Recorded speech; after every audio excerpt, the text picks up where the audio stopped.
Vous connaissez la loi de Brandolini, celle qui dit « la quantité d'énergie nécessaire pour rectifier une bêtise est beaucoup plus importante que celle qui a permis de la créer ». Et bah c'est exactement ce que je me dis après avoir lu le dernier livre de Sarkozy. Je sais même pas par où commencer tellement ce livre est lunaire, tellement c'est n'importe quoi de la première à la dernière page. En fait, il n'y a rien qui va dans ce livre et tout l'objet de cette vidéo, ça va justement être de vous montrer le genre de bêtises que Sarkozy est capable d'écrire, surtout si vous n'avez pas envie de perdre 20 balles et 2 heures de votre temps pour un torchon pareil. Donc ce que je vais faire ici, c'est que je vais vous présenter une sélection de passages qui ont retenu mon attention, soit parce que ce sont des perles absolument ridicules et il y a moyen de bien spoiler, soit parce que, et là c'est moins drôle, Sarkozy se permet de propager des mensonges, des fake news, et ça me paraît important de rétablir quelques vérités. Je dis quelques vérités parce que malheureusement, je ne pourrais pas être exhaustif dans cette vidéo. Le journal d'un prisonnier est un tel torchon que quasiment à chaque page, il y aurait quelque chose à rectifier.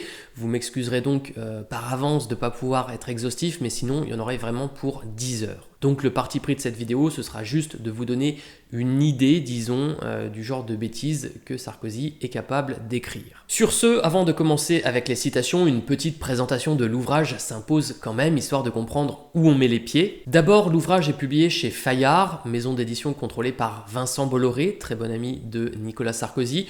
Je ne fais pas plus de commentaires sur cette maison d'édition, mais si vous en connaissez la ligne éditoriale récente, vous savez à quoi on peut s'attendre avec eux. Ensuite, juste pour le plaisir quand même, petit rappel chronologique des faits. Le 25 septembre 2025, Nicolas Sarkozy est condamné pour association de malfaiteurs à 5 ans d'emprisonnement. Le 21 octobre, il entre à la prison de la Santé. Le 10 novembre, il en sort. Et enfin, le 10 décembre, il nous honore d'un livre qui retrace son expérience en prison. Enfin, je dis son expérience en prison, mais le journal d'un prisonnier est plus un livre de propagande écrit par Sarkozy pour clamer son innocence et proférer toutes sortes de mensonges, de fake news, qu'un récit vraiment détaillé et profond de son expérience en prison. Et là, je crois que tout le monde a compris deux choses avec ce timing extrêmement resserré. Déjà, il y a une telle précipitation de Nicolas Sarkozy à raconter son histoire que la démarche même de publier un livre est en elle-même extrêmement grossière. Ça sent vraiment la stratégie de communication à plein nez pour bien garder le contrôle sur son storytelling. On voit les ficelles de la manœuvre. Mais surtout, publier un livre qui s'intitule « Le journal d'un prisonnier » après avoir passé seulement 20 jours à la Santé, c'est quand même très rigolo. D'ailleurs, comme beaucoup de gens au début, j'ai cru à une blague d'Hugo Raffi. Sur le papier, vous vous dites sûrement qu'il n'a pas grand chose à raconter sur son expérience en prison, c'est exact. D'ailleurs, il a beau dire qu'il tient à être logé à la même enseigne que n'importe quel détenu, ce n'est pas le cas, il le sait très bien, on le sait très bien, il dit juste ça pour faire bien, mais en fait, il n'a pas besoin de se battre pour avoir des privilèges particuliers en prison, parce qu'on les lui donne déjà. Donc Nicolas Sarkozy, il faut le dire, il n'a pas été incarcéré comme un détenu normal, il n'a pas vécu une expérience classique de la prison. Déjà, il était en sécurité à l'isolement, il y avait 2 flics armés qui dormaient dans une cellule à côté de la sienne pour assurer sa sécurité, il croisait jamais d'autres prisonniers, et comme tout le personnel le connaissait et que c'est un ancien président, tout le monde était aux petits soins avec lui. Le directeur de la prison venait même le voir tous les soirs, peut-être pour le border, on ne sait pas. Je suis pas sûr que tous les détenus aient droit à ça. Bref, Nicolas Sarkozy a vécu une expérience 5 étoiles de la prison, ça ne nous étonne pas. Je dis pas que c'est injuste, de toute façon ça aurait été absurde et dangereux même de le mettre avec d'autres détenus, mais c'est bon de préciser les termes de son expérience en prison et de rappeler qu'il ne fait preuve d'aucune noblesse d'âme quand il fait le beau en disant qu'il ne cherche aucun privilège, ou même que si la justice tient à ce qu'il dorme en prison, et ben il ira dormir en prison. Oui, non, mais en fait, t'as pas le choix, c'est ta condamnation, donc il faut juste l'assumer, enfin, il faut juste l'accepter. Bon, après, dans son ouvrage, vous aurez droit quand même à quelques potins sur la prison, comme le fait que pendant 3 semaines, il s'est nourri de yaourts et de barres chocolatées parce qu'il rechignait à manger les plats de la cantine et il sait pas trop se servir d'une plaque de cuisson, il avait pas forcément trop envie d'apprendre. Toute ressemblance avec l'alimentation d'un gamin de 15 ans en pleine crise d'adolescence serait fortuite. Enfin bon, quoi qu'il en soit, ne vous attendez pas à un récit plus profond que ça au sujet de son expérience de la prison.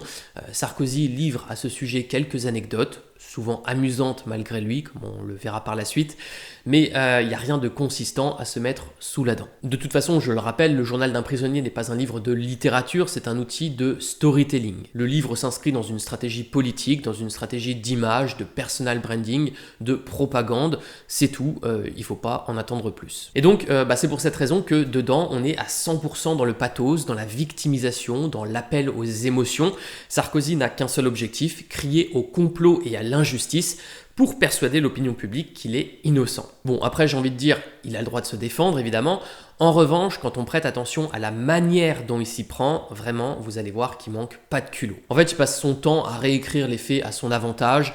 Le livre est extrêmement malhonnête à ce niveau, comme on va le voir, parce que on va débunker justement plusieurs de ses mensonges. Malheureusement, il joue sur quelque chose d'assez triste, c'est que la plupart des gens ne comprennent rien à son affaire, parce qu'il faut le dire, elle a été très maltraitée dans les grands médias, qui sont souvent la propriété de ses copains, et il le sait, et il en joue. D'ailleurs, je fais une petite parenthèse ici, ça me semble important de le dire, mais si jamais l'affaire du financement libyen dans la campagne électorale de Sarkozy en 2007 vous est obscure, si vous ne comprenez pas pourquoi il a été condamné, je vous mets en description une liste de ressources pour y voir plus clair à ce sujet. J'entends par là des vidéos, des interviews qui sont correctement documentées. Bon, je me fais pas d'illusions, je sais très bien que plein de gens vont regarder ma vidéo sans avoir tout le backup sur l'affaire du financement libyen et vont quand même s'indigner que Sarkozy est condamné. Je ne peux pas revenir malheureusement sur tout ça, ça prendrait des heures parce que ça prend des heures d'étudier correctement l'affaire. Donc je sais par avance malheureusement que certaines personnes n'auront pas les clés pour comprendre tout ce qui se joue dans le livre de Sarkozy. De toute façon, comme je l'ai dit, il joue clairement là-dessus. De mon côté, je vais essayer d'expliquer, de contextualiser le mieux possible. Mais voilà, si vous avez de la rigueur intellectuelle et qu'avant de vous construire une opinion sur l'affaire Sarkozy, vous préférez vous documenter, eh bien vous avez les ressources qu'il vous faut en description et même je vous invite à faire des recherches supplémentaires. Pour la précision, je ne saurais que trop vous recommander le travail de Fabrice Arfi à ce niveau. Il est journaliste chez Mediapart, il a enquêté pendant 14 ans sur l'affaire du financement libyen, il a suivi tout le procès et surtout il propose un travail journalistique d'une très grande qualité. Donc voilà, je vous invite vivement à regarder son travail et sur ce, maintenant revenons-en un peu au livre. Déjà une chose, j'ai vu que des gens se posaient la question de savoir si Sarkozy l'avait écrit lui-même ou non.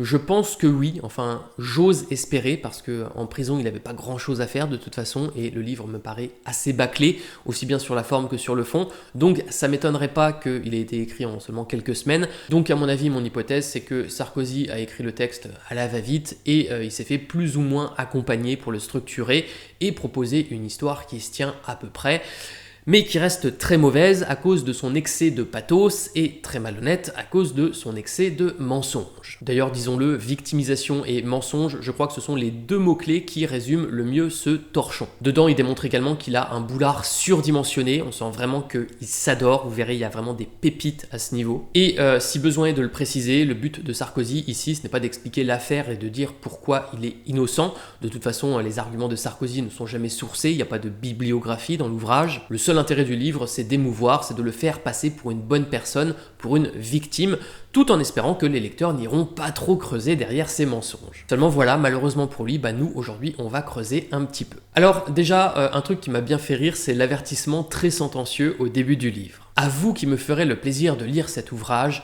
je veux préciser qu'il ne s'agit pas d'un roman. Par souci du respect de la vérité et de la crédibilité de mon propos, j'ai choisi de ne modifier aucun des noms des protagonistes de ce récit. Bon, qui déjà dans la salle s'attendait à un roman ou à une fiction ? J'ai envie de dire, personne et tout le monde à la fois. On se doute que le but pour lui c'est de se défendre, pas de nous divertir en nous racontant une belle histoire. Donc personne ne s'attend à un roman. Mais en même temps, on sait qu'il va mentir. Donc quelque part je me dis, oui bon finalement...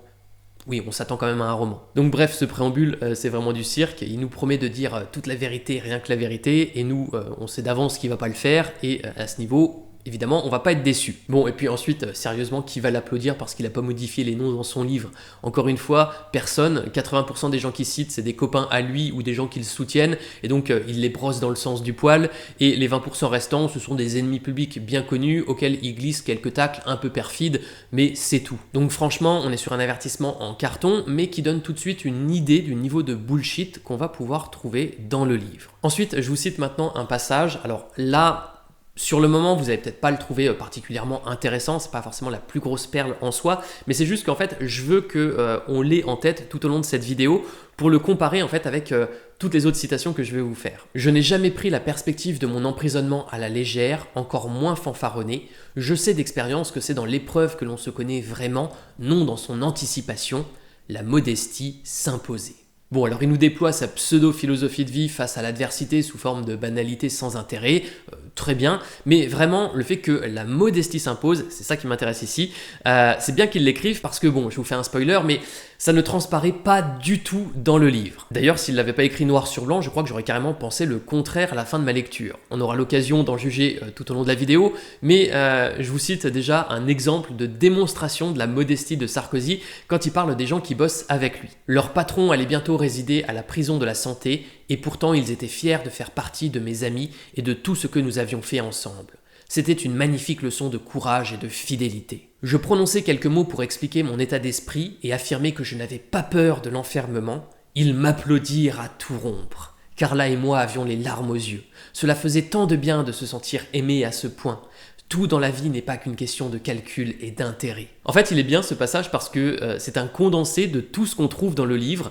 Un sentimentalisme à deux balles, des leçons de vie, en veux-tu, en voilà. Beaucoup de bullshit parce qu'il fait le mec brave et courageux devant l'adversité, mais il savait très bien qu'il resterait que quelques semaines en prison parce qu'il y a des aménagements prévus pour les gens de plus de 70 ans comme lui dans son cas. Donc ça faisait aucun mystère qu'il pourrait sortir au bout de quelques semaines et les juges qui l'ont condamné le savaient très bien. Néanmoins, ne nous égarons pas trop, si je cite ce passage, c'était pour parler de la modestie de Nicolas Sarkozy qui, en bon modeste qu'il est, adore écrire qu'on l'applaudit. Bon, là ce sont ses collaborateurs qui l'applaudissent, mais ce sont pas les seuls. Au milieu du livre, il écrit « À peine avais-je pénétré dans l'enceinte du stade que des spectateurs commencèrent à m'applaudir. » Plus loin, il raconte qu'au restaurant, avant son entrée en prison, alors que nous marchions vers la sortie, la totalité des personnes présentes se levèrent spontanément et nous applaudirent à tout rompre. Et ça, c'est une scène qui a bien dû lui plaire parce qu'il la répète à la fin du livre. À sa sortie de prison, il retourne au restaurant et rebelote. Les clients nous applaudirent, nous entourèrent de leur soutien avec une force et une ferveur bouleversantes. Bon, pour quelqu'un qui s'impose la modestie, je trouve ça assez cocasse de raconter autant de passages où on l'applaudit. Personnellement, j'ai presque l'impression qu'il y prend goût. Ah mais je veux bien être modeste moi, mais ils font que de m'applaudir, qu'est-ce que j'y peux moi si je suis inspirant et apprécié? Ah là là. Et dire que la modestie s'imposait. Bon, sinon, en termes de modestie, j'ai aussi beaucoup aimé ce passage à sa sortie de prison. Tous les surveillants vinrent me saluer et me firent part de leur joie. L'un d'entre eux me confia avec émotion au moment où je quittais ma cellule « Vous avez eu une grande influence sur nous. C'était important de pouvoir parler avec vous et vous voir vivre au quotidien. Votre discipline pour le travail et le sport nous a impressionnés. » Voilà, donc Sarkozy est tellement modeste qu'il peut pas s'empêcher de nous rappeler tous ces gens qui l'applaudissent parce que il les inspire. D'ailleurs, l'inspiration, je pense que c'est quelque chose que Sarkozy adore susciter. En témoigne ce passage dans lequel il se présente en philosophe vertueux. On ne prête à autrui que les sentiments que l'on éprouve pour soi-même. Ce fut sans doute une erreur de ma part de ne pas l'avoir compris à temps. Je suis un bagarreur, je ne peux le cacher. Je ne garde rien ou pas grand-chose par devers moi. Cela peut souvent me conduire à surréagir, à mener des combats inutiles, parfois même à blesser inutilement mes interlocuteurs. Dans le même temps, mais à l'inverse, cela expurge de mon esprit les mauvais sentiments. Ainsi, je suis incapable d'éprouver une haine durable à l'endroit de quiconque. Je ne garde rancune à personne. Mes amis m'ont souvent reproché de pardonner trop vite ou d'oublier trop facilement les offenses et les trahisons. J'ai compris que la haine est un sentiment dangereux qui se nourrit de lui-même, qui se renforce jour après jour jusqu'à devenir inextinguible si l'on ne se l'interdit pas. Plus on hait, plus on a envie de haïr. C'est un enchaînement sans fin. Ces sentiments m'étant étrangers, je n'imaginais pas que les autres pouvaient les exprimer à l'endroit de ma personne. Oh là là! C'est le grand problème de Sarkozy. Il est trop bon, il est trop généreux et les méchants profitent de sa gentillesse. Bon, vraiment, qui va croire à ça? Sérieusement, on dirait, vous savez, quand vous faites un entretien d'embauche et qu'on vous demande 3 qualités, 3 défauts, mais qu'en fait, quand vous dites les défauts, il faut dire des défauts mais qui en sont pas vraiment. Et on est dans le même registre. Par exemple, vous pourriez dire, moi, mon plus grand défaut, c'est que je suis trop perfectionniste, par exemple. Sarkozy, lui, son grand défaut, c'est qu'il est trop bon. Limite, il est même trop naïf. Alors oui, il a son petit caractère, il est un petit peu bagarreur, il le concède, mais derrière, quand on creuse, derrière la carapace, se cache un petit être sensible, plein de bonté. Ça doit être son côté Jésus de Nazareth, il pardonne même à ceux qui lui ont fait du tort. Gloire à lui, nous ne te méritons pas, Nicolas. Bon, après, est-ce que c'est vrai, est-ce que c'est faux? Est-ce qu'il se fout de notre gueule en prétendant qu'il n'est pas rancunier alors que son livre pue la rancune à l'égard de ceux qui lui ont fait du tort? Je laisse la question en suspens pour le moment, on aura l'occasion d'y revenir au cours de la vidéo. Pour le moment, ce que je vous propose, c'est plutôt de continuer sur le mélodramatisme, quelque chose qu'on trouve beaucoup dans son livre. Et là où je trouve qu'il est rigolo à ce niveau, c'est quand il parle de sa famille. Vraiment, en termes de pathos, là, il lâche les chevaux, il a plus aucune limite. Donc, je vous cite quand il parle de sa peine, de sa condamnation. « Pourquoi fallait-il imposer toutes ces cruautés et ces vexations à ma famille? Je voyais les miens souffrir inutilement. Cela me rendait fou de colère et de douleur. Tenter de m'abattre aussi injustement ne suffisait-il donc pas? Il fallait de surcroît blesser ma famille. Oui, bien entendu, Nicolas, les juges t'ont condamné juste pour faire du mal à ta famille. Ça n'a rien à voir avec le fait que tu aies éventuellement pu enfreindre quelques lois, par exemple en finançant ta campagne électorale de 2007 grâce à Kadhafi et son numéro 2, Abdallah Senussi, un terroriste notamment recherché en France pour avoir organisé l'attentat du DC-10 qui a coûté la vie à 170 personnes. Encore une fois, ici pour comprendre tout ça, je vous renvoie vers les travaux de Fabrice Arfi. Quoi qu'il en soit, je crois que la citation se suffit à elle-même pour comprendre à quel point il est ridicule et grotesque d'utiliser sa famille pour se victimiser. Non, personne ne cherche à blesser ta famille. Le truc, c'est que toi, tu as enfreint des lois et tu es condamné pour ça, mais c'est tout. Seulement, évidemment, dans la narrative de Sarko, c'est injuste d'aller en prison parce que c'est un homme droit. Jamais je n'aurais imaginé franchir les murs d'une prison. Ce n'était même pas envisageable. Je ne suis pas un homme violent ni un agresseur. J'ai toujours payé mes impôts de façon scrupuleuse. Je n'ai jamais conçu ni envisagé quelque montage que ce soit. J'ai été durant 20 années le maire d'une grande ville, Neuilly-sur-Seine, sans jamais qu'un appel d'offres ou une procédure quelconque ait fait l'objet de la moindre remarque ou du plus petit incident. Que pouvait-il bien m'arriver? À moins de faire preuve d'une imagination débridée ou de nourrir une paranoïa caricaturale, rien. À l'entendre, on dirait vraiment qu'il est irréprochable. On en oublierait presque qu'avant l'affaire du financement libyen, il a aussi été condamné pour corruption et trafic d'influence dans l'affaire Paul Bismuth. En fait, en 2014, il a essayé de corrompre un magistrat. Bon, en principe, ça se fait pas trop de corrompre des magistrats parce que c'est un petit peu contraire à la loi. C'est d'ailleurs pour ça qu'il a été condamné à 3 ans de prison, dont 1 an ferme sous bracelet électronique. Et on en oublierait presque aussi l'affaire Big Malion, pour laquelle il a été condamné à 1 an d'emprisonnement, dont 6 mois ferme aménagés pour le financement illégal de sa campagne en 2012, via un système de fausses factures avec l'agence Big Malion. Mais à part ça, aucune raison d'aller en prison, il a toujours été respectueux des lois, un citoyen modèle. Bon, plus sérieusement, ce qu'il fait là, c'est qu'il utilise une technique de rhétorique qui consiste à montrer tout ce qu'il fait bien, tout ce sur quoi il est exemplaire, irréprochable, pour mieux jeter le voile sur tout ce qui fait qui sent moins bon. Seulement voilà, vous arrêtez correctement au feu rouge à un carrefour ne vous rend pas moins coupable de griller le stop sans mettre plus loin. Un autre truc qu'il est bon de souligner aussi, c'est qu'il y a un pattern dans toutes les affaires judiciaires de Sarkozy, c'est qu'à chaque fois, il conteste le jugement. Donc dans les affaires Paul Bismuth et Big Malion, il est condamné en première instance, donc il va en appel, mais comme il est toujours coupable, il est condamné en appel, donc il va en cour de cassation,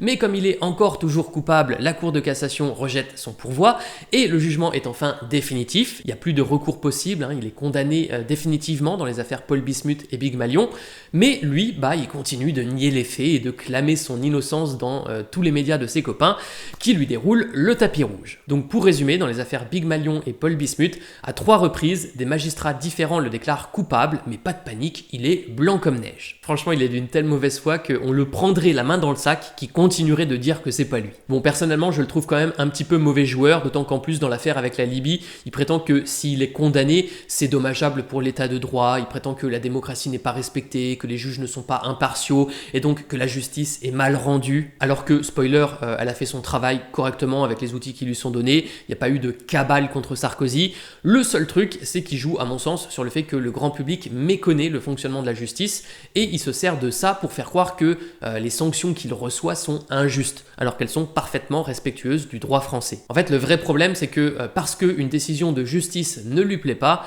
eh bien, il dit que la justice ne fait pas correctement son travail. Mais moi, ce que je dis, c'est que ce qui est drôle, là où il est particulièrement mauvais joueur, et où il s'avère incohérent également, c'est que quand il est condamné, lui, il accepte pas la sentence, il crie que la justice ne fonctionne pas correctement. Par contre, quand un délinquant est condamné, là, il a toujours confiance en la justice. Je m'explique, à un moment, il parle dans son livre d'un type qui est en prison et il écrit « Le pédigré du suspect principal faisait froid dans le dos. L'individu de 27 ans avait déjà été condamné à 13 années de prison pour extorsion de fonds et coups et blessures sur une personne en raison de son orientation sexuelle. Charmant personnage. » Oui, mais Nicolas, si on prend ton casier judiciaire à toi, c'est pas joli non plus.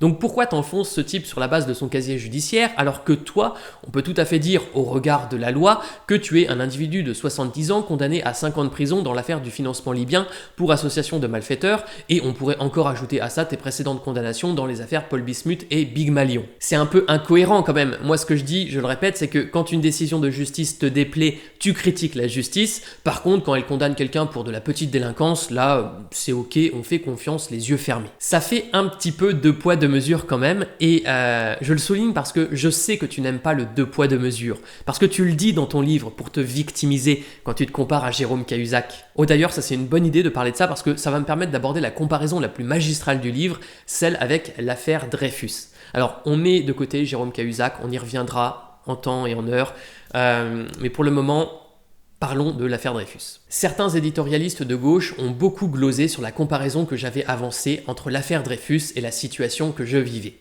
Et pourtant, pour tout observateur impartial et connaissant l'histoire, les concordances étaient stupéfiantes. L'affaire Dreyfus prospéra sur la base de faux documents, la mienne débuta sur la base du faux de Mediapart, doublé des faux témoignages de Taqieddine et du clan Kadhafi. Ces faits sont désormais avérés. Alors d'abord au sujet du fameux faux document. Fabrice Arfi a déjà débunké tout ça il y a plusieurs semaines.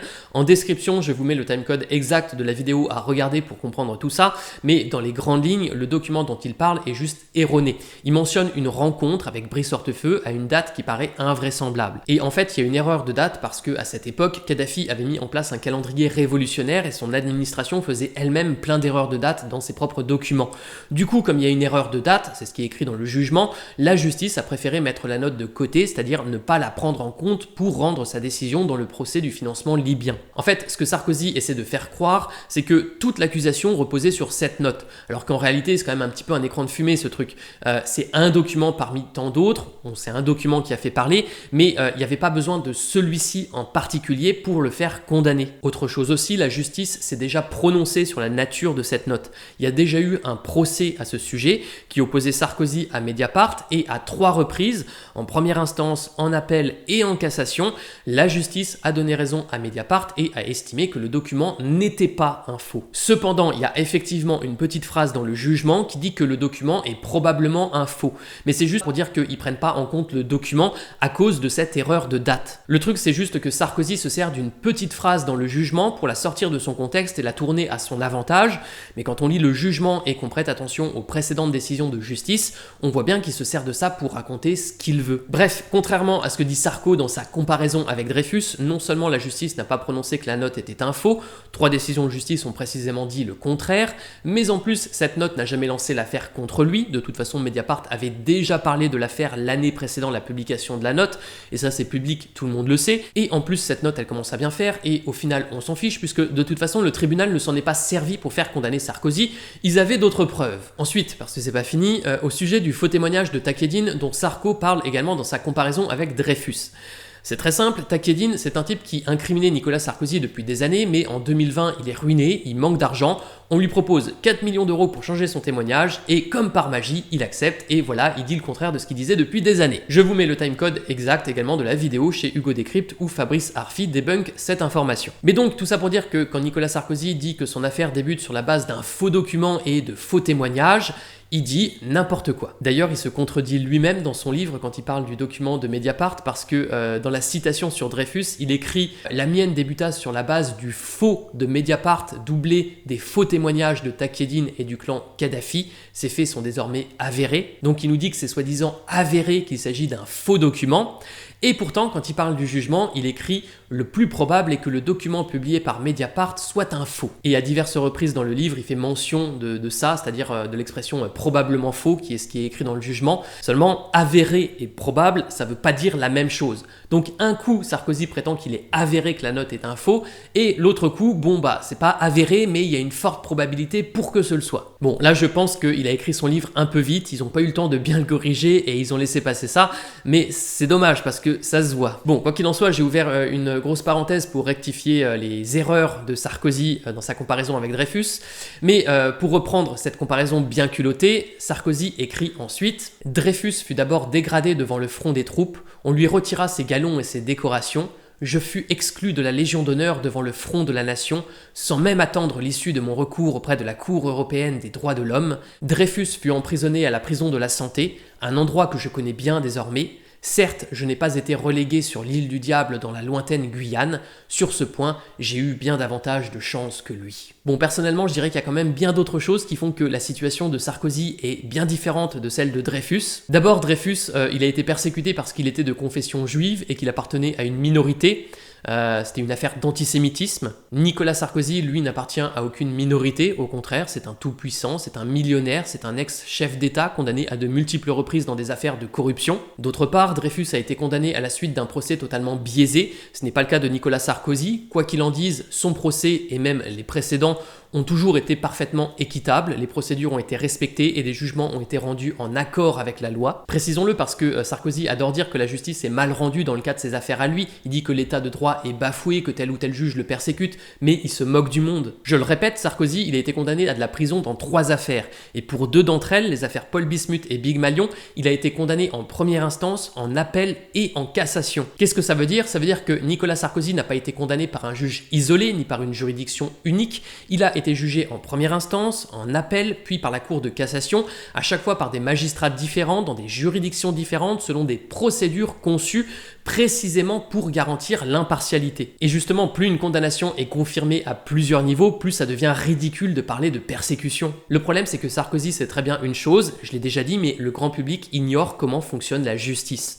Et ça l'aide énormément à appuyer sa narrative complotiste. Malheureusement, quand on creuse, quand on se renseigne, on voit bien que sa défense ne tient pas. Enfin, ajoutons aussi au passage, pour revenir sur Dreyfus, que Dreyfus, il n'était pas administrateur chez Lagardère, qui gère de nombreux médias comme le JDD, Europe 1 ou RFM. Il n'était pas pote avec Martin Bouygues, qui est à la tête de TF1, ou de Vincent Bolloré, qui est à la tête de Canal, et qui contrôle également les éditions Fayard, où Sarko vient de publier son torchon. Et tout ça, c'est bien dommage pour Dreyfus, parce que du coup, lui, il pouvait pas se défendre dans des médias parfaitement complaisants avec lui, comme le fait Sarkozy depuis 14 ans. Et d'ailleurs, soit dit en passant, je trouve ça hallucinant quand je creuse l'affaire de voir à quel point la plupart des grands médias ont proposé un traitement, mais alors absolument calamiteux, de toute cette histoire. Enfin bref, tout ça pour dire que Dreyfus clamait son innocence, comme Sarko, mais la différence entre les deux, c'est que lui ne se victimisait pas dans les médias ou dans les bouquins pour attendrir et manipuler l'opinion publique. Enfin voilà, tout ça c'était pour souligner à quel point la comparaison avec Dreyfus, quand même, elle était bien culottée. D'autant qu'en plus, ça c'est un truc vraiment rigolo, mais dans son bouquin, Sarkozy est toujours à valoriser la pudeur, la réserve. Par exemple, pour parler du directeur de prison, il écrit « Je lui étais reconnaissant de sa réserve et de sa pudeur ». Et c'est pas le seul pour lequel il dit ça, il le répète plusieurs fois dans le bouquin. Et donc ça c'est sûr que pour se comparer à Dreyfus, Sarko lui il fait preuve de beaucoup de réserve et de pudeur. Vraiment je crois que la comparaison avec Dreyfus pour se victimiser, à mon avis c'est l'indignité, parce qu'il aime bien ce mot, la plus fantastique du bouquin. Mais attendez parce qu'on n'en a pas encore fini avec ce passage. Vous vous souvenez pourquoi on a parlé de Dreyfus? C'est parce que je vous disais que Sarkozy il aimait pas le 2 poids 2 mesures et il estimait avoir été injustement traité par rapport à Jérôme Cahuzac. C'est ce qu'il écrit justement à la suite de ce passage sur Dreyfus. Mon crime aujourd'hui serait-il de ne pas être de gauche? Ces dernières années, on ne peut que constater la célérité autant que la sévérité de la justice lorsqu'il s'agit de responsables de droite. Quand l'ancien ministre du budget de François Hollande dut reconnaître, après avoir menti aux Français et à la représentation nationale, qu'il était titulaire d'un compte bancaire à Singapour richement doté sans qu'il ait payé le moindre impôt, personne ne s'indigna qu'il n'ait pas passé une journée en prison. Tant mieux pour lui, mais c'est bien la preuve du 2 poids 2 mesures. Il ose tout. Donc sérieusement, on en est là. Sarkozy pleurniche parce que en fait, Cahuzac, qui est de gauche, il s'est fait pincer pour un truc qu'il n'avait pas le droit de faire, mais il a été moins puni que lui, donc c'est la preuve irréfutable que le vrai crime de Sarkozy, c'est juste d'être de droite. On est sur une rhétorique d'une débilité sidérante. Alors remettons les choses en ordre. D'abord, l'affaire Cahuzac, ça a provoqué un scandale retentissant. L'opinion publique s'est largement rangée contre lui et la justice l'a condamné à 4 ans de prison, dont 2 ans ferme aménageables sous bracelet électronique. Donc effectivement, il n'a pas mis le pied en prison. Mais il n'y a pas eu de complaisance particulière pour Cahuzac parce qu'il était de gauche. Il a écopé d'une peine prévue par la loi, dans des conditions prévues par la loi, pour une affaire qui le concernait lui. Et c'est tout. Mais si je rentre dans le jeu de la rhétorique débile de Sarkozy, je pourrais dire « mais regardez, François Fillon, il est de droite. Pourtant, dans l'affaire des emplois fictifs, il a été condamné à de la prison et il n'y a jamais mis les pieds. C'est bien la preuve que les juges sont complaisants avec la droite. » Eh ben non, l'affaire Fillon, c'est l'affaire Fillon, l'affaire Cahuzac, c'est l'affaire Cahuzac, et l'affaire du financement libyen, c'est l'affaire du financement libyen. La sanction dépend de la faute commise et des lois prévues pour sanctionner cette faute et des aménagements prévus selon les cas de chacun, mais c'est tout. Et au passage, dans les affaires Paul Bismuth et Big Malion, Sarkozy lui-même avait été condamné à de la prison et il n'y a pas mis les pieds. Mais c'était pas une question de complaisance, c'est juste qu'il pouvait profiter dans ces cas d'aménagements prévus à cet effet parce que les peines étaient différentes. Et c'est pareil, mais un truc qui serait bon de rappeler, c'est que les juges ne cherchent pas spécialement à charger Nicolas Sarkozy, ils ne font qu'appliquer la loi. Pour l'association de malfaiteurs, dans l'affaire du financement libyen, ils pouvaient encourir jusqu'à 10 ans d'emprisonnement. Au final, il a pris que la moitié, 5 ans. Et pourquoi il a pris 5 ans? Parce que au regard des éléments qui ont été fournis, etc., c'était la peine qui paraissait la plus justifiée pour les juges. Et il a fait que 3 semaines en prison avant de pouvoir aménager sa peine. Donc certains détracteurs pourraient dire à partir de ça que Sarkozy, au contraire, est vachement aidé par la justice, qui fait tout pour le sortir de prison. Évidemment, c'est pas le cas. S'il peut aménager sa peine, c'est juste parce qu'il a plus de 70 ans et que dans ce cas, la loi prévoit un aménagement, comme pour n'importe quel prisonnier qui serait dans sa situation. Mais c'est juste pour remettre les choses dans leur contexte. Il n'y a ni persécution, ni complaisance pour Sarkozy de la part des juges, qui ne font, je le répète, qu'appliquer la loi. Et donc le fait de se victimiser parce qu'il est de droite et de pleurnicher parce qu'il va en prison et pas Cahuzac, encore une fois, c'est du foutage de gueule. Bon, sur ces belles paroles, on peut clore le chapitre de la comparaison bien drôle avec Dreyfus pour passer à une autre comparaison, elle aussi très rigolote, pour des raisons par contre cette fois totalement différentes.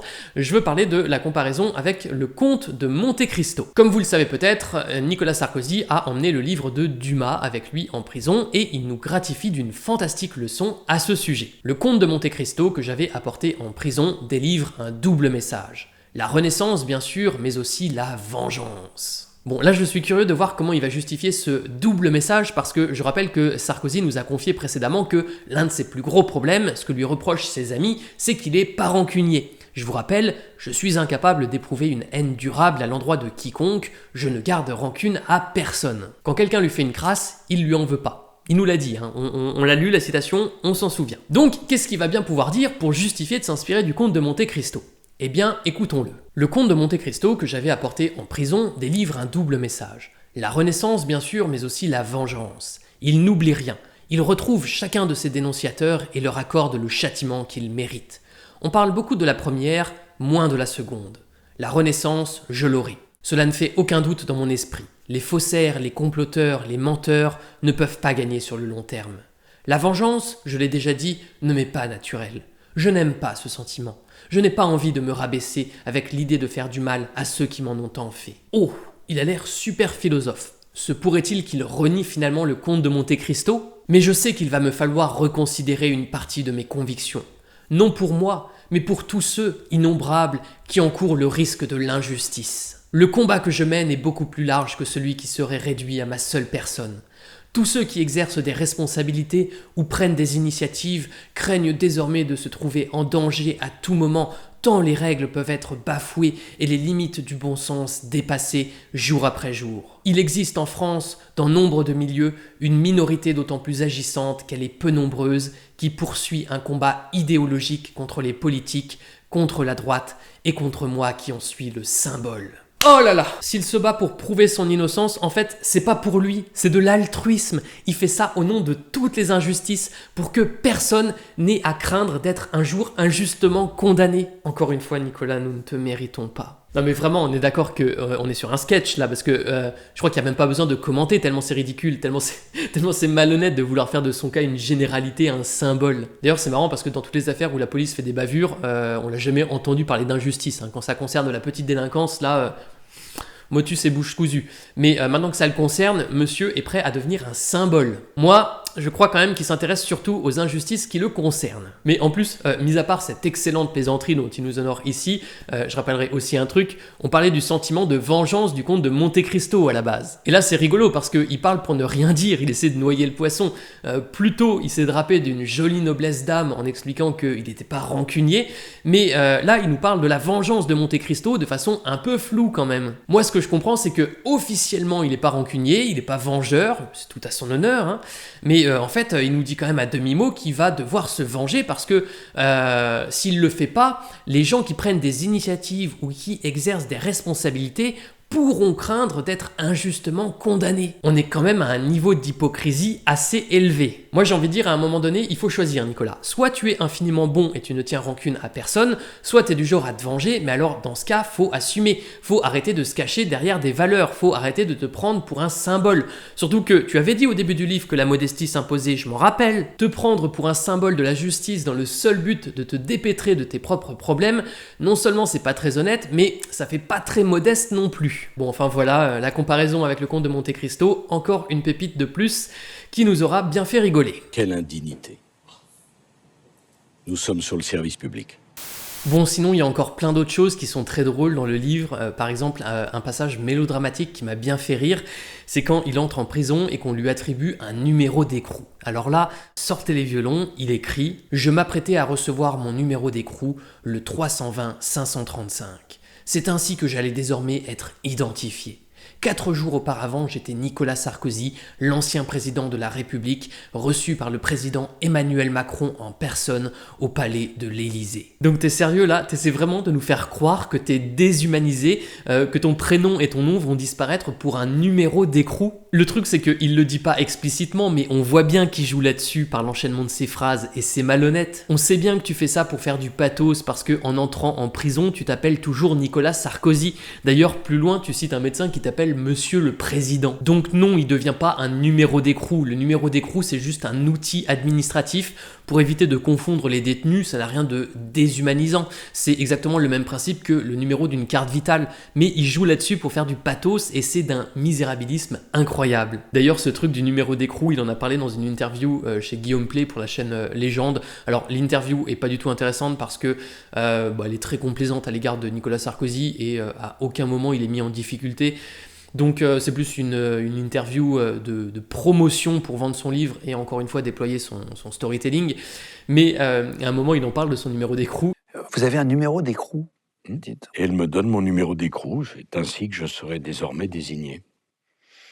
C'est votre nom, en fait, on vous appelle par un numéro d'écrou. On ne m'appelle pas par numéro d'écrou, mais c'est ma dénomination administrative. On voit bien la manière dont il en parle que Guillaume Play, il commence à se demander, mais attends, en fait, ça vous sert à être identifié, vous êtes appelé par votre numéro d'écrou, et là, il est quand même obligé de dire que non, parce qu'en fait, il joue sur une petite nuance, il dit, je suis identifié par ce numéro d'écrou. Oui, mais identifié, en fait, ça veut rien dire, personne ne t'appelle avec ce numéro d'écrou, donc ça sert à rien de raconter toute cette histoire sur le numéro d'écrou.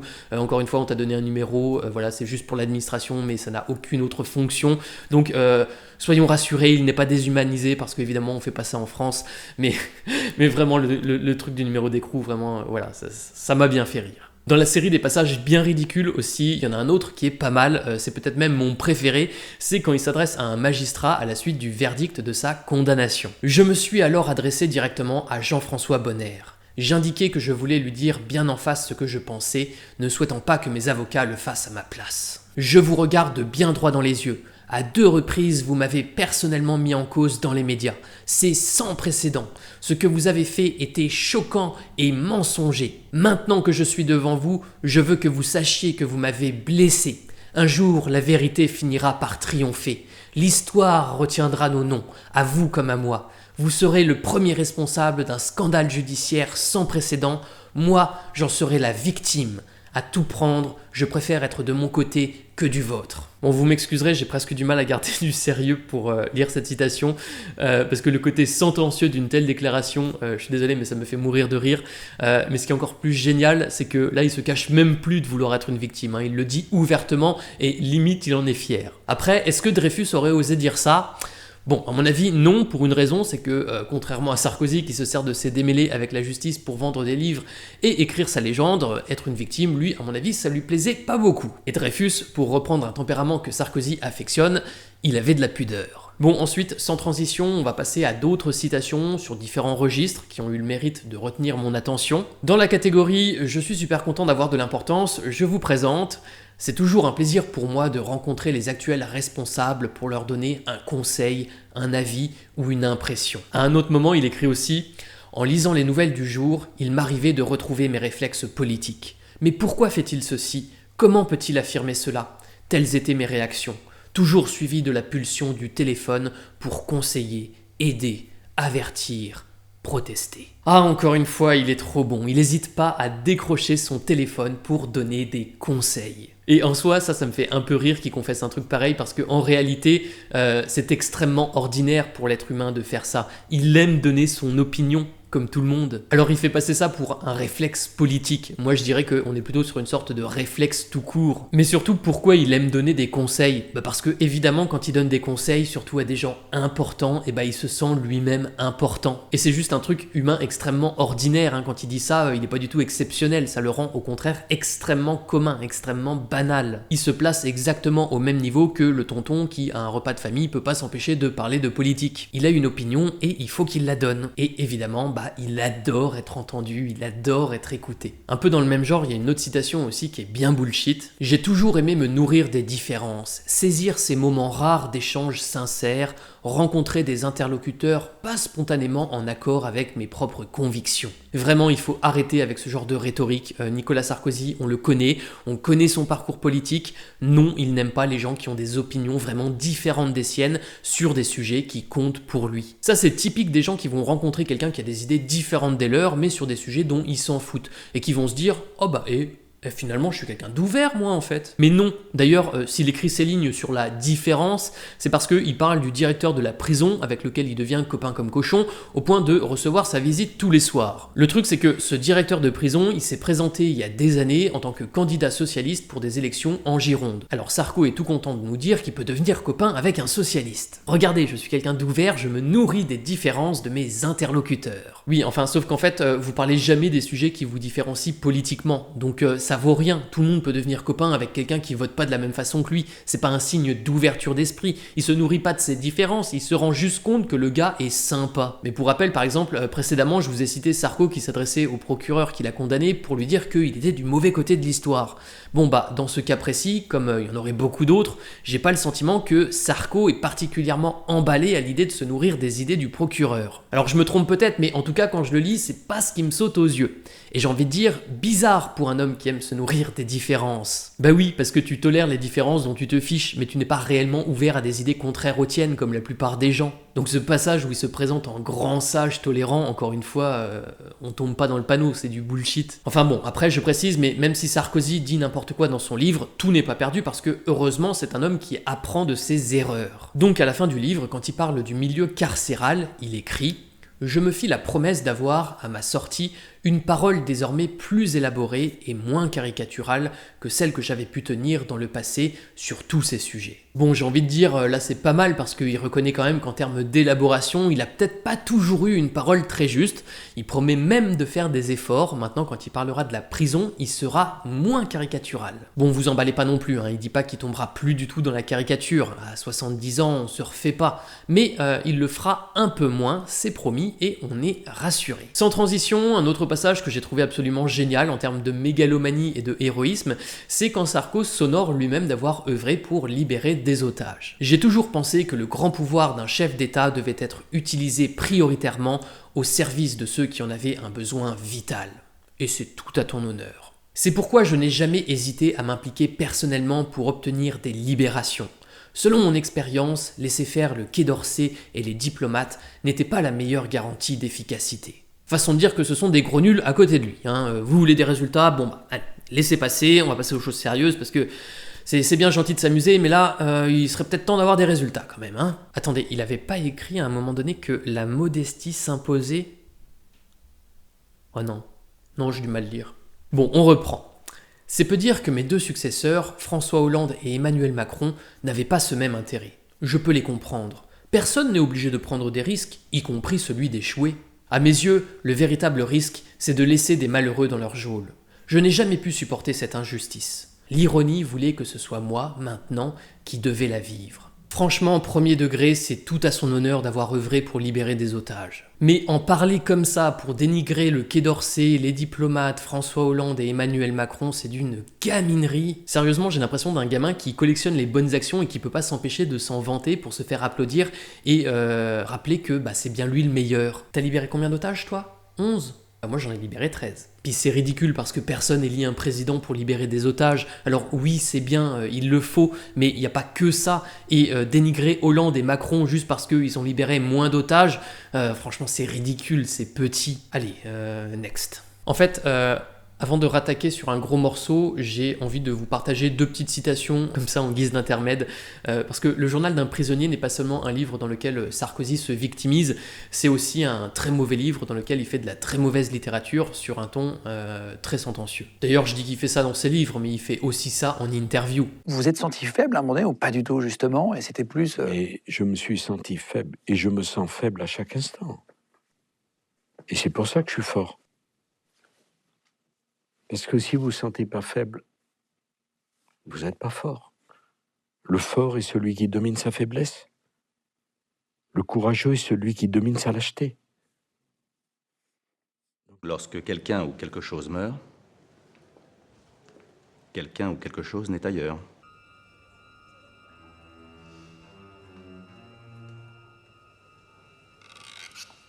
Sarko-philosophe, mais quelle perle. Bon, ceci dit, je vous ai promis donc 2 phrases qui sont vraiment remarquables par leur pertinence intellectuelle. Donc, voici la première. La foule n'est jamais humaine, elle est toujours grégaire. Magnifique pléonasme, hein. Sarkozy qualifie une foule de grégaire. Bon, j'ai envie de dire, n'est pas Nietzsche qui veut. En plus, c'est marrant parce qu'il utilise cet adjectif pour qualifier une foule qui lui est hostile, mais quand il parle de tous les spectateurs qui l'applaudissent dans un stade de foot, là, il est vachement moins critique vis-à-vis de la foule. Bon, sinon, pour la deuxième citation, là, on va aborder un autre sujet. Le truc, c'est que à ce stade de la vidéo, vous vous dites peut-être qu'on parle quand même pas beaucoup de prison ici, alors qu'on lit quand même le journal d'un prisonnier. Je le reconnais, j'ai eu tendance jusqu'ici à m'attarder sur d'autres passages, parce que j'avoue que quand Sarkozy parle de son expérience à la santé, je trouve pas forcément ça très intéressant. Néanmoins, il peut y avoir des exceptions, comme ce qu'on va pouvoir lire ici. Je devais en convenir, la prison provoquait en moi une lassitude, presque une usure physique. Si vous avez rien à dire, ne faites pas de livre. Bon, ceci dit, personnellement, j'ai pas trop envie de m'attarder sur les quelques anecdotes qu'il livre sur son expérience à la santé, à part qu'il trouve que la douche est pas pratique à utiliser ou que le matelas est un peu dur.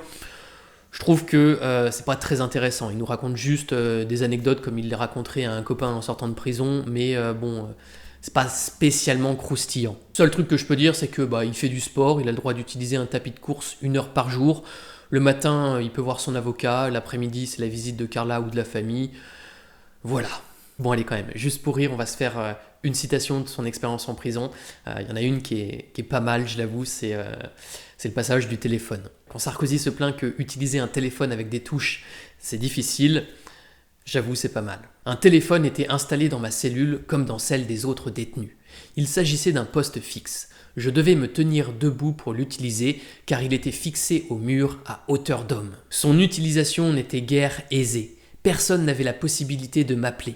Je pouvais le faire, mais uniquement pour des numéros qui avaient été préalablement enregistrés et agréés par l'administration pénitentiaire. Il convenait ensuite de composer pas moins de 10 chiffres qui constituaient autant de codes nécessaires pour obtenir la ligne permettant enfin d'atteindre le correspondant désiré. Un véritable parcours du combattant. Ah, y a pas à dire, il en a eu des problèmes en prison. Bon, sinon, il y a un truc dont j'ai pas beaucoup parlé jusqu'ici, c'est Carla et la famille. Pourtant, il adore s'en servir dans le livre pour faire du pathos. Il adore mettre en scène sa famille unie contre l'injustice dont il est victime. Je pense qu'il y a un côté où ça fait bien de montrer qu'ils sont tous unis, que personne n'a de doute sur sa probité, et puis il peut jouer sur les émotions grâce à ça, et je vous en donne un magnifique exemple. De plus, je commençais à m'inquiéter pour Carla. Elle avait tenu le choc de façon impressionnante jusqu'ici, mais je sentais que sa résistance commençait à s'effriter. Elle était fatiguée et supportait de plus en plus mal cette séparation interminable. Encore une fois, s'il se bat, ce n'est pas pour lui. Alors, cette fois, c'est pas au nom de la justice, mais c'est pour sa pauvre petite Carla qui commence à faiblir face à l'adversité. Ah, c'est tellement émouvant. Et puis cette pudeur avec laquelle il met en scène sa famille pour susciter notre pitié, vraiment... Quel homme. Quelle noblesse d'âme. C'est marrant parce que aussi, au début du livre, il se moque de tout le protocole qu'il doit suivre lors de son arrivée en prison. Il qualifie ça de comédie, mais comme si lui, dans toute cette affaire, il avait jamais joué la comédie. Non, on n'est pas dupe, Nicolas. On sait très bien qu'entre ce que tu dis et ce que tu fais, il y a un pont. On sait très bien qu'entre ce que tu prétends être et ce que tu es, il y a un fossé. Quand t'as dit que t'étais pas rancunier, par exemple, personne n'y a cru. De toute façon, dans ta comparaison avec Monte Cristo, on l'a vu, tu t'es contredit. Mais c'est pas le seul moment, je vous avais dit qu'on reviendrait dessus. Bon, l'heure est venue. Quand tu racontes le rôle indirect de Macron dans la perte de ta Légion d'honneur, tu écris « J'avais décidé, en conséquence, de tourner la page de notre amitié sans pour autant entrer dans une opposition systématique à sa politique comme à sa personne. » C'est donc ça, ne plus être rancunier? Macron fait quelque chose qui te plaît pas, donc c'est plus ton copain? Quelle indignité. Attendez, par contre, là je viens de parler de copain, ne serait-ce pas une transition toute trouvée pour aborder un des grands pans du livre, à savoir les copains justement et les ennemis de Nicolas Sarkozy. Allez, profitons-en, entrons là-dedans.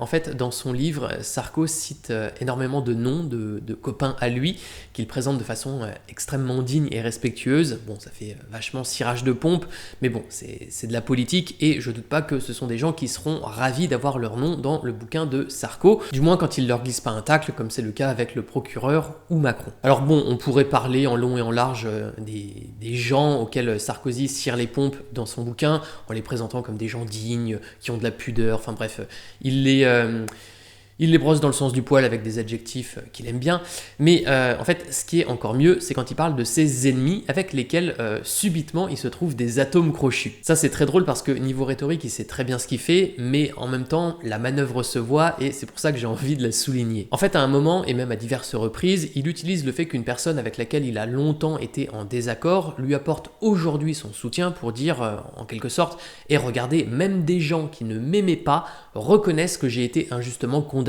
Donc c'est bien la preuve que je suis innocent quand même. Donc je vous cite un passage qui va clairement dans ce sens. « Je fus à l'inverse surpris du courage et de l'intelligence de deux personnalités pourtant peu réputées pour être de mes amis. Le second était Franz-Olivier Gisbert, qui avait pourtant écrit quantité de livres parfaitement désagréables sur mon action comme sur ma personne. Ses convictions étaient si heurtées par l'attitude des magistrats qui m'avaient jugé que cela déclencha en lui une véritable rage de me défendre, allant jusqu'à dire sur le plateau de Quotidien à l'animateur principal « Au moment de l'affaire Dreyfus, on voit bien de quel côté vous auriez été. » Oh!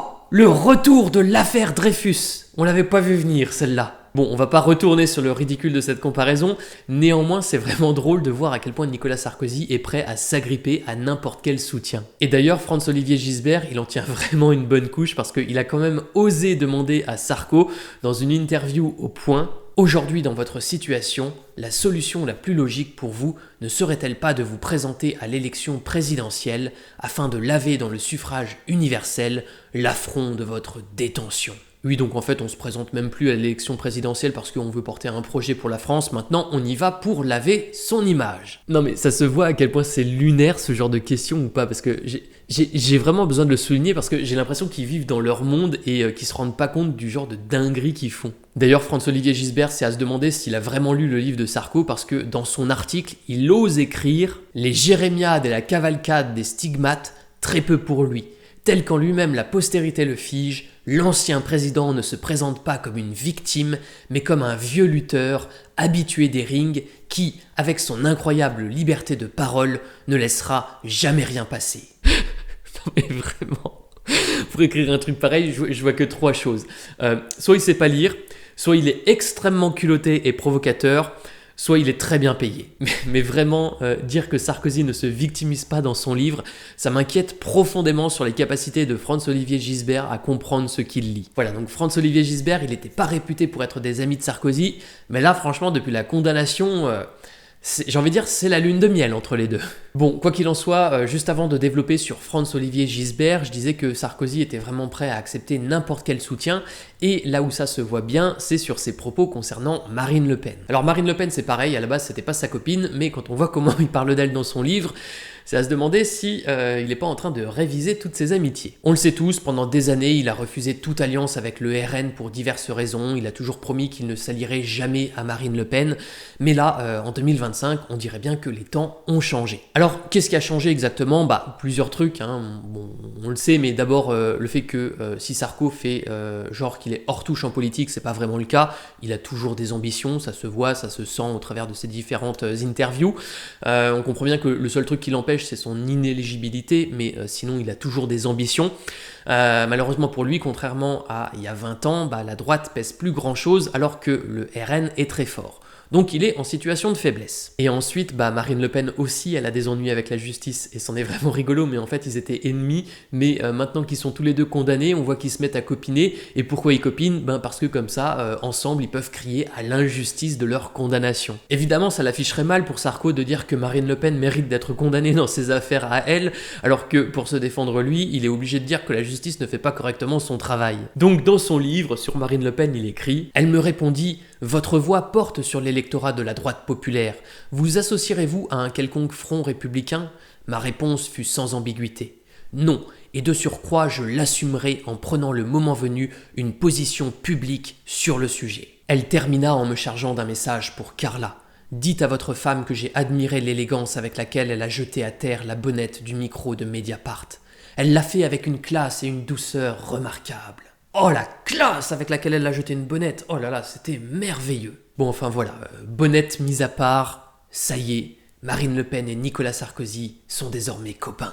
Les thèses du Front National, jamais dans ma vie politique qui est longue, je n'ai fait alliance avec qui que ce soit. Je ne suis pas revenu dans la vie politique pour assister à ce spectacle désolant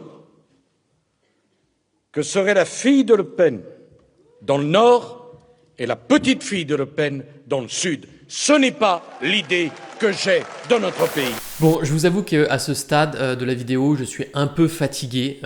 C'est épuisant de se plonger dans un torchon pareil. J'ai essayé de structurer un petit peu mon contenu dans cette vidéo, mais je me rends compte qu'il me reste toujours des citations que je ne sais pas où mettre. Et je ne résiste pas à l'envie de vous en partager toujours plus. Néanmoins, il y en a tellement que je vais bien être obligé d'en abandonner certaines parce que sinon je terminerai jamais cette vidéo. Comme je l'ai dit dans l'intro, on pourrait littéralement commenter et corriger chaque page du livre, tellement il y a de dingueries là-dedans.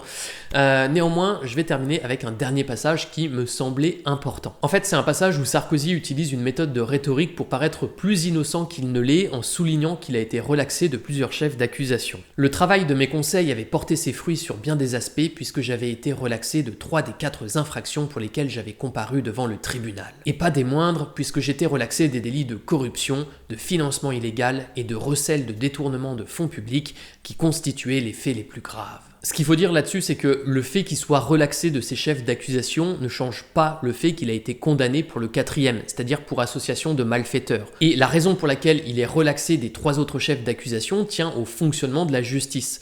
Par défaut, il bénéficie de la présomption d'innocence et c'est normal et c'est très bien. Le principe, c'est que vous êtes innocent par défaut et au regard de la justice, vous n'êtes coupable que si on apporte la preuve de votre culpabilité. Or, comme sur 3 chefs d'accusation, aucune preuve n'a pu établir la culpabilité de Sarkozy, il bénéficie dessus de la présomption d'innocence. Mais sur le 4e chef d'accusation, l'association de malfaiteurs, là les preuves ont été apportées qu'il cherchait à faire financer sa campagne auprès de la Libye, et donc la justice a décidé de le condamner comme on le sait. Mais il faut pas tomber dans le piège rhétorique de Sarko qui cherche à faire croire que parce qu'il a été relaxé de 3 chefs d'accusation sur 4, c'est que ce qu'il a fait est pas si grave que ça et qu'il est déjà à 3/4 innocent. Non, c'est faux. Le tribunal l'a reconnu coupable d'association de malfaiteurs dans l'affaire du financement libyen sur la base d'éléments matériels, donc Sarkozy n'est pas innocent. Bon, sur ce, je vais m'arrêter ici, non parce que j'ai tout dit, mais parce que je suis désolé, je suis fatigué. Évidemment, je pourrais encore m'étendre sur l'indécence avec laquelle Nicolas Sarkozy parle dans son livre des familles des victimes du DC-10, c'est-à-dire les victimes du terroriste libyen Abdallah Senussi, dont il était prêt à accepter l'argent pour financer sa campagne de 2007. Il ose quand même écrire « Il me paraissait difficile que l'on me reproche des relations diplomatiques avec le régime libyen, alors que les familles de victimes de l'attentat avaient elles-mêmes négocié avec lui l'accord d'indemnisation à hauteur de 1 million d'euros pour chacune. » C'est extrêmement perfide de vouloir se disculper de traiter avec un terroriste sous prétexte que la Libye a indemnisé les victimes.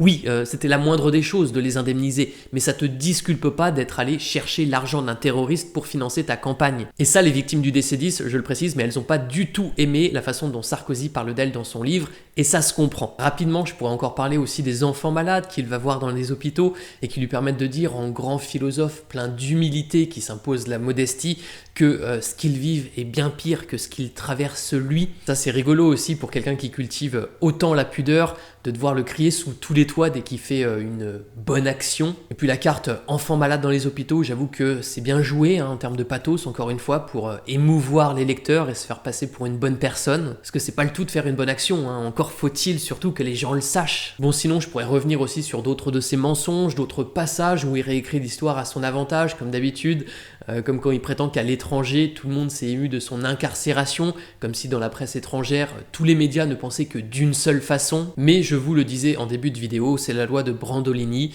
la quantité d'énergie nécessaire pour rectifier une bêtise est beaucoup plus importante que celle qui a permis de la créer. Et à ce niveau, Sarkozy nous donne beaucoup de travail. Du coup là j'avoue que j'arrive à un stade avec cette vidéo où je commence, comme je vous l'ai dit, à sérieusement fatiguer, et je me dis, bon, je peux encore multiplier les commentaires, les rectifications, mais je crois que, j'espère que l'objectif est atteint. Maintenant, vous savez que le livre de Sarkozy est un torchon dans lequel il n'y a rien à sauver. C'est mauvais de la première à la dernière ligne parce que dedans, Sarkozy y est malhonnête et ne cesse de s'y victimiser. Et ce que je trouve regrettable, c'est que tant de grands médias se soient fait les complices de sa propagande. Donc j'espère que cette vidéo vous aura permis de voir à quel point ce livre est pathétique. C'est d'ailleurs pour ça que j'ai fait tant de citations. Je voulais pas que la vidéo repose seulement sur mes commentaires. Je voulais que vous puissiez vous apercevoir par vous-même au moyen d'extraits appropriés à quel point les mots mêmes de Sarkozy sont d'une bêtise incroyable. Le truc en fait c'est qu'il joue tellement à la victime, il est tellement dégoûtant de pathos et il est tellement malhonnête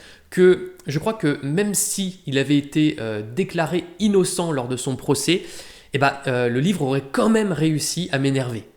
C'est de la bouillie tout ça. C'était pas mauvais, c'était très mauvais, voilà.